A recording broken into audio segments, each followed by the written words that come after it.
నమస్తే, నేను మీ ప్రియాంకరావు. మనశంకర్ వరప్రసాద్ సినిమాకి సంబంధించి విజయ్ దేవరకొండ గారు బయటకు వచ్చి కొన్ని వ్యాఖ్యలు చేశారు. అంటే ఆయన చెప్పిన భావోద్వేగానికి లోనే చెప్పిన మాటలు ఏవైతున్నాయో అందరినీ కూడా ఒకసారి ఆలోచింపజేసే విధంగా ఉన్నాయి.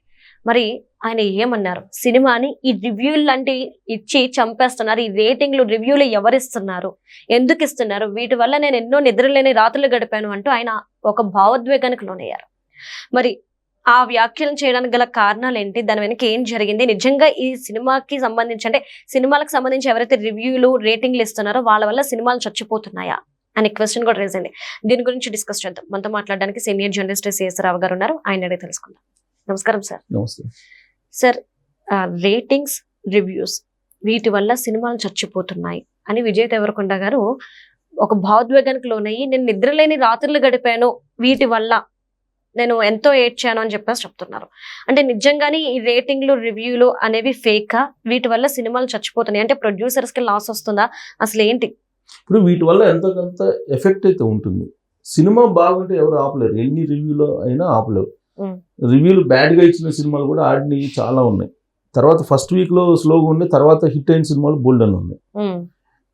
సరే, first impression is the best impression అంటారు కదా. అలా రివ్యూలు చూసి కొంతమంది ఓకే బాగాలేదేమో అని చెప్పి లైట్గా తీసుకుంటారు. ఎంతో కొంత ప్రభావం అయితే ఉంటుంది. అసలు వీళ్ళు రివ్యూలు ఏ ప్రాతిపదికన ఎలా ఇస్తారు అనేది ఒక పెద్ద క్వశ్చన్. దీని మీద సినిమా ఇండస్ట్రీ వాళ్ళు చాలామంది చాలా సందర్భాల్లో ఆవేదన వ్యక్తం చేశారు. ఒక సినిమాకి రివ్యూ ఇవ్వాలంటే దాని మీద ఎంత కమాండ్ ఉండాలి. అసలు ఈ రివ్యూలు చెప్పే వాళ్ళకి చాలామందికి అసలు సినిమా ఎలా తీయాలి, సినిమా ఎలా తయారు చేస్తారు, ఎలా నిర్మిస్తారు, దాని వెనక ఎంతమంది కష్టపడతారు, ఎంతమంది కార్మికులు ఉన్నారు, ఇవన్నీ అసలు కనీసం వాళ్ళకి పూర్తి అవగాహన ఉండే చెప్తున్నారా? ఏం లేదు. ఆ వెబ్సైట్లో అటు ఇటు చూసి కొంచెం అటు ఇటు తిప్పేసి అందరూ ఎవరు పడితే వాళ్ళు రివ్యూలు చెప్పేస్తున్నారు. ఇప్పుడు సోషల్ మీడియా వచ్చిన తర్వాత అసలు రివ్యూలకి అర్థమే లేకుండా పోయింది. ఇంతకుముందు ఎలా ఉండేది, సినిమా రిలీజ్ అయిన తర్వాత వారం తర్వాత అప్పుడు రాసేవాళ్ళు అప్పట్లో. ఇవాళ అట్ట కాదు, ప్రతి వాళ్ళు రివ్యూ ఇచ్చేవాళ్ళే, ప్రతి వాళ్ళు రివ్యూలతో మాట్లాడేవాళ్ళే. దానికి తగ్గట్టు మళ్ళీ పిఆర్ఓ వ్యవస్థ ఒకటి, ఒక పెద్ద మాఫియా పిఆర్ఓ వ్యవస్థ. ఈ పిఆర్ఓ వ్యవస్థలో ఒక్కొక్క హీరోకి ఒక్కొక్కళ్ళు కులం పరంగా, మతం పరంగా, ప్రాంతం పరంగా ఇట్లా రకరకాలుగా ఉన్నారు. వాళ్ళేంటి, ఆ హీరోని ప్రైజ్ చేస్తూ ఉండాలి. ఆ హీరో ఆ సినిమా బాగలేకపోయినా బాగున్నట్టు పెద్ద ఎత్తున ప్రచారం చేయడానికి మొన్న ఎవరో ప్రొడ్యూసర్ అనుకుంటా, ఇప్పుడు అక్కడ ఆవకాయ అమరావతి మీటింగ్ జరుగుతుంది కదా, దాంట్లో దీని మీద చర్చ జరిగింది. చర్చ జరిగినప్పుడు సినిమా నిర్మాణానికి ఎంత అవుతుందో ఖర్చు, దాని పబ్లిసిటీ కూడా అంత అవుతుందంట చెప్పారు వాళ్ళు. అంటే ఎందుకు అవుతుంది? ఇట్లాంటి పిఆర్ఓ వ్యవస్థలను మేపడం, పిఆర్ఓ వ్యవస్థలను పెట్టుకొని ఆ తర్వాత ఈ రివ్యూ చేసేటువంటి వాళ్ళని కొందరికి డబ్బులు ఇచ్చి వాళ్ళు ఏదో రివ్యూ చెప్తే అదేదో సినిమా హిట్ అయ్యింది అనేటువంటి భ్రమంలో హీరోలు కూడా ఉన్నారు. ఇప్పుడు ఈయనేమన్నాడు, నేను నిద్రలేని రాత్రులు గడిపాను అన్నాడు విజయ్ దేవరకొండ. నిద్రలేని రాత్రులు గడిపాను, సినిమాని అసలు రిలీజ్ కాకుండానే చంపేస్తున్నారు ఈ రివ్యూలు చేసేటువంటి వాళ్ళు అని అన్నారు. నిజమే అది. ఇప్పుడు ఆయన సినిమా కింగ్డమ్ ఉంది, పాన్ ఇండియా లెవెల్లో ప్రచారం చేశారు. ఆ సినిమా పాన్ ఇండియా సినిమానే కాదనేది వాళ్ళకి తెలీదా? తెలుసుగా. కానీ పాన్ ఇండియా లెవెల్లో దానికి పెద్ద ఎత్తున పెద్ద బూస్టప్ ఇచ్చేశారు. అంతకుముందు డియర్ కామ్రేడ్ ఉంది, సో దానికి కూడా పబ్లిసిటీ ఇచ్చారు. తర్వాత లైగర్ సినిమాకి ఎంత పెద్ద ఎత్తున ప్రచారం చేశారు పాన్ ఇండియా సినిమా అన్నది. అంటే మీరే చేస్తున్నారు. నిద్రలేని రాత్రులు గడుపుతున్నాం అని చెప్పి విజయ్ దేవరకొండ గారు అన్నారు కదా. విజయ్ దేవరకొండ గారు ఎంతమందికి వాళ్ళ టీం, విజయ్ దేవరకొండ లేకపోతే విజయ్ దేవరకొండ గారి టీమో లేకపోతే ఆయన తెలుసో తెలియకో, మరి కొంతమంది రివ్యూస్ ఇచ్చేటువంటి వాళ్ళకి, సో కొంతమంది హీరోలు డబ్బులు పంపిస్తున్నారా లేదా? మీరు ఎందుకు పంపిస్తున్నారు? పోనీ ఆ రివ్యూ చెప్పే వాళ్ళకి ఏమన్నా ఇన్ఫ్లుయెన్సర్సా అంటే ఇన్ఫ్లుయెన్సర్స్ కూడా కాదు, మళ్ళీ ఇన్ఫ్లుయెన్సర్స్ కూడా కాదు. వాళ్ళు ఈ వీడియోలు చేస్తే కనీసం ఎప్పుడో 10,000 20,000 పోతాయి వాళ్ళు. కానీ పోనీ వాళ్ళకేమన్నా ఆ రివ్యూలు చేసే వాళ్ళకి ఎవరైతే వీళ్ళు ఎవరికైతే డబ్బులు పంపించారో వాళ్ళకేమన్నా శానిటీ ఉందా? సమాజంలో శానిటీ ఉందా? లేదు, శానిటీ కూడా లేదు. అలాంటి వాళ్ళకి వీళ్ళే ఎంకరేజ్ చేస్తున్నారు. వీళ్ళే ఎంకరేజ్ చేసి నా సినిమా రిలీజ్కి అందరూ నేను నిద్ర లేని రాత్రులు గడిపాను అని అంటే ఎవరు బాధ్యులు? మీరే పిఆర్ఓ వ్యవస్థను పెట్టుకుంటున్నారు. మీరే కొంతమంది వ్యూవర్స్కి డబ్బులు పంపిస్తున్నారు ప్రమోట్ చేయమని, మరి ఎంకరేజ్ చేస్తుంది మీరే కదా, మీరే ఎంకరేజ్ చేసి మీరే దీనివల్ల మీరు చచ్చిపోతున్నాం అని అంటే ఎట్లా? మీ సినిమా మీద మీ కాన్ఫిడెన్స్ లేనప్పుడు ఇవన్నీ వస్తాయి. సినిమా మీద కాన్ఫిడెన్స్ ఉంటే ఇంకొకరి మీద, ఇంకొక రివ్యూ మీద, లేకపోతే ఇంకొకరి మీద ఆధారపడాల్సిన అవసరం లేదు. ఇంతకుముందు సినిమాలు అన్నింటినీ ప్రీ రిలీజ్ ఫంక్షన్ అని, ట్రైలర్ అని చెప్పేసి ఇలా చేశారా ఎప్పుడన్నా? లేదు కదా. సరే, మారుతున్న పరిస్థితులకు అనుగుణంగా మీరు అది చేశారు అనుకోండి. రివ్యూవర్స్ డబ్బులు పంపించేది ఏంటండి కొంతమందికి, అందరికి కాదు, కొంతమందికి. అందరూ తీసుకోరండి, అసలు నిజమైనటువంటి రివ్యూవర్స్ తీసుకోరు. సార్ అంటే రివ్యూవర్స్ కి డబ్బులు పంపించారు, ఓకే, వాళ్ళు కూడా ఏంటంటే సినిమా బాగుంది, ఓకే చూడండి ఈ విధంగా చెప్తే ఎవరికి ప్రాబ్లం కాదు. కానీ ఈ సినిమాని హైప్ చేయడం కోసం ఇంకో సినిమాని చంపేస్తుంది వాళ్ళే కదా. ఇది తప్పు. సరే, డబ్బులు పంపించినందుకు ప్రమోట్ చేస్తున్నారు అనుకో, అంతవరకు ఓకే. సరే, డబ్బులు ఇచ్చినందుకు ఉడతా బతికి ఏదో చేస్తున్నారని అంటే అంతవరకు సరే యాక్సెప్ట్ చేయొచ్చు ఒక రకంగా. అది కూడా యాక్సెప్ట్ చేసి డబ్బులు ఇచ్చి ప్రమోషన్ చేసుకోవడం అనేది సరే పబ్లిసిటీలో ఒక భాగం అనుకుందాం.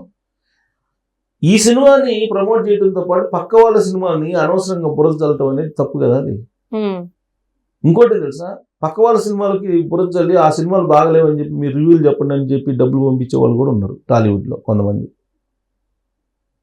అది దుర్మార్గం కదా. అది అసలు థియేటర్లే లేక అక్కడ చాలా ఇబ్బందులు పడుతున్నారు. అదొక మాఫియా, అదొక రకంగా మాఫియా అని చెప్పి ఆ నలుగురు అని చెప్పి చాలా కాలంగా పబ్లిసిటీ చేశారు. చిన్న సినిమాలు చంపేస్తున్నారు అని చెప్పి కొన్ని రోజులు నానా రకాలుగా ఇబ్బందులు పడ్డారు. చిన్న సినిమాలు చంపేస్తున్నారని టాలీవుడ్లోనే. ఇప్పుడు ఈ రివ్యూవర్స్ పిఆర్ఓ వ్యవస్థ అనేది ఒక పెద్ద థ్రెటన్ అయిపోయింది టాలీవుడ్కి. ఎట్లా థ్రెటన్ అయిందంటే, వాళ్ళకు సంబంధించినటువంటి హీరో ఎవరో డబ్బులు ఇస్తే దాన్ని ప్రమోట్ చేయండి, ఇబ్బంది లే, నానా రకాలుగా అన్ని కోణాల నుంచి ప్రమోట్ చేసుకోండి. కానీ పక్క హీరో సినిమా సంబంధించినటువంటి దాన్ని ఫెయిల్ అని, అది బాగలేదని, అది నిర్మాణం టెంకాయ కొట్టినప్పటి నుంచి స్టార్ట్ చేస్తారు వీళ్ళు. అది క్లాప్ కొట్టిన రోజు నుంచి స్టార్ట్ చేస్తారు. ఆ సినిమా బాగాలేదని, ఆ సినిమా కథ బాగాలేదని, ఆ సినిమాలో డైరెక్టర్ హీరోకి మంచి గ్యాప్ వచ్చిందని, లేదంటే హీరోయిన్ అలిగి వెళ్ళిపోయిందని, ఇట్లాంటివన్నీ పుట్టిస్తుంటారు. గాసిప్స్ పుట్టించి ఆ సినిమాని ఆదిలోనే చంపేస్తారు. బహుశా అందుకే విజయ్ దేవరకొండ నిద్ర లేదని రాత్రులు కలిపాను అని చెప్పి అతని మీద కుట్ర జరిగి ఉండొచ్చు ఏదన్నా. ఇప్పుడు అక్కడి నుంచి ఇక్కడికి ఎంత దూరం, ఇక్కడి నుంచి అంతే దూరం ఉంటుంది కదా. సో కాబట్టి కుట్ర జరిగి ఉండొచ్చు. ఇప్పుడు టాలీవుడ్లో ఉండేటువంటి ఒక పాపులర్ హీరోకి సంబంధించినటువంటి ఒక అతను కుమారుడు, ఆయన కుమారుడు సీనియర్ వెటరన్ హీరో కుమారుడు డబ్బులు ఒక అతనికి పంపిస్తాడు. ఎందుకు పంపిస్తున్నాడు? హైప్ కోసం. మూవీ ఎప్పుడో రిలీజ్ అవుతుంది, దానికి ఇప్పుడు హైప్. ఆ డబ్బులు పంపించి అతను చెప్తే ఎవడన్నా వింటాడండి? పని ఇన్ఫ్లుయెన్సర్ పని కాదు. పెద్ద ఇతను ఇన్ఫ్లుయెన్సర్ పంపించాడు. అన్వేష ఏదో ఉన్నాడు ఒకడు, నాన్ వేష్ అలాంటి వాళ్ళకి ఇచ్చిన ఇన్ఫ్లుయెన్సర్ అతను. అర్థం ఉంది. ఇక్కడ రోడ్ల మీద తిరిగి పోలీసులు నిఘాలో ఉండే వాళ్ళకి డబ్బులు ఇచ్చేసి నువ్వు రివ్యూలు పెట్టుకొని నీ సినిమా బాగుందని చెప్పి చెప్పమంటే, ఆ ఇచ్చిన వాళ్ళకన్నా ఉండాలి, తీసుకున్నాడు ఎట్టనే తీసుకుంటాడు అనుకోండి. ఇచ్చిన వాళ్ళకన్నా ఉండాలి కదా. ఇచ్చే వాళ్ళకి ఎట్టిస్తారు? ఎందుకు ఇస్తారు అసలు? మరి వీళ్ళ చేత చెప్పిస్తే ఆ సినిమా వీళ్ళ గురించి జనాలకు తెలుసు, ప్రేక్షకులకు తెలుసు. అసలు సినిమా చూసే వాళ్ళు ఈ రివ్యూలు చూడరండి. ఎవరు చూస్తారు? ఎందుకు చూస్తారు? సినిమా బాగుంటే చూస్తారు, బాగుందని చెప్పి చూస్తారు, పోతారు, అంతే తప్ప చూడరు. ఒకటి. రెండు ఏంటంటే, ఇంకొక హీరో ఆయన పాన్ ఇండియాకి ఎదగాలని కోరిక. ఆయన కూడా డబ్బులు పంపిస్తున్నాడు అతనికి, ఆ రివ్యూవర్స్కి. అసలు ఆ రివ్యూ చేసే అతను చాలా మందికి తెలియదు. కానీ టాలీవుడ్ వాళ్ళు ఎందుకు పంపిస్తున్నారో తెలియట్లా. అంటే వాళ్ళకి వచ్చిన వ్యూస్ చూపించేస్తున్నారు, ఇన్ని వ్యూస్ వచ్చినాయి కదా, సో నేను 10 ఛానల్కి వెళ్తాను, 10 ఛానల్లో కనపడతాను, 10 ఛానల్లో నేను చెప్తానని చెప్పి చెప్తుండొచ్చు ఈయన. చెప్పుండొచ్చు. వాళ్ళు ఎట్టిస్తారు?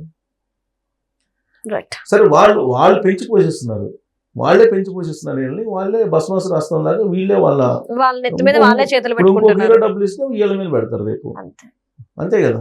ఇప్పుడు ఆయన ఎందుకు రెస్పాండ్ అయ్యాడు విజయ్ దేవరకొండ ఇప్పుడు అంటే, బుక్ మై షోలో రేటింగ్ ఇస్తారు, రివ్యూస్ కూడా ఇస్తారు.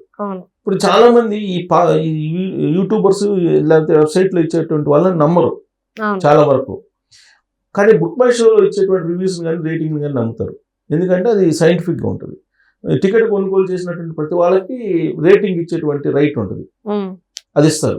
సో కాబట్టి టికెట్ కొనుగోలు చేసినటువంటి వాళ్ళు ఖచ్చితంగా ఆ రేటింగ్ ఇస్తే దాని ఎఫెక్ట్ ఖచ్చితంగా ఉంటుంది. ఇప్పుడు ఢిల్లీ హైకోర్టుకి వెళ్ళేసి ఆ రేటింగ్ లేకుండా రేటింగ్ ఆప్షన్ కొట్టేయించేసారు. ఇది మన శంకర వరప్రసాద్కి సంబంధించి. అది చూసి ఈయన సంతోషపడుతున్నాడు, ఎవరు, విజయ్ దేవరకొండ. సో రేటింగ్స్ ఇంక రెండు, బుక్ మై షోలో రేటింగ్స్ ఉండు, రివ్యూస్. ఇంకొక విషయం ఏంటంటే నాగవంశీ గారు కూడా రీసెంట్ గా చెప్పారు, బుక్ మై షోకి కూడా మేము డబ్బులు ఇచ్చి రేటింగ్లు ఇప్పించుకోవాల్సిన పరిస్థితి వచ్చిందిరా బాబు అని. అదే అలాంటి పరిస్థితి వచ్చింది. రేటింగ్ సంస్థలకు మేము ఇచ్చి ఎందుకు ఇస్తారు? మీ మీద నమ్మకం లేదు, మీ కథ మీద నమ్మకం లేకపోతే, మీ హీరో మీద నమ్మకపోతే, లేదా మీ ప్రాజెక్ట్ మీద నమ్మకం లేకపోతే నువ్వు డబ్బులు ఇవ్వాలి. నమ్మకం ఉంటే ఇవ్వాల్సిన అవసరం లేదు. అంతే కదా, నమ్మకం ఉంటే డబ్బులు ఎందుకు? జనరల్ పబ్లిసిటీ ఎలాగో వస్తుంది కదా. నువ్వు ప్రీ రిలీజ్ ఫంక్షన్స్ పెట్టుకుంటున్నారు, ట్రైలర్ ఫంక్షన్ ఇస్తున్నారు, సోషల్ మీడియాలో బాగుందంటే చూస్తారు. నువ్వు బాగాలేని సినిమాని ఎంత చేసినా ఓపెనింగ్స్ వస్తాయి, కాకపోతే కొంచెం ఎక్కువగా.